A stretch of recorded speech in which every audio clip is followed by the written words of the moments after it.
Dang, bro, I had to drop in on you real quick just to let you know Samsung is up to their shenanigans again. They are always selling stuff like on sale, like giving stuff away. Look, the new phones and stuff are about to drop next month in August. And of course, Samsung has got a sale going. So right now it says our biggest reserve offer ever. So this is a reserve, almost like a pre-order, but it's a reserve. So there's no like risk or anything. It says get up to $200 Samsung credit to use during your pre-order. All right, so if you look here, I'm gonna give you the website. Matter of fact, the link is in the description and the pinned comment, okay? It says reserve 1, 2, or all 3 to save even more. So on a Galaxy phone, they're giving you $100 Samsung credit, right? Then on a Galaxy Watch, they're giving you an extra $50, right?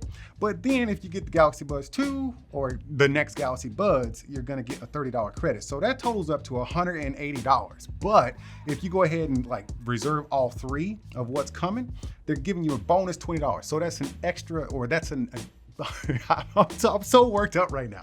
That's $200 in Samsung credits on their new stuff, man. You know I'm all about that new stuff, man. I'm getting my credit right here, man. Let me go ahead and just reserve all 3. Let me click that, and then I'm just gonna reserve this. All right, so wait, I gotta fill out my information. All right, so I'm gonna fill this out. You go ahead and click the link and you get yours, and we'll just have our new stuff together, man. All right, I'm out.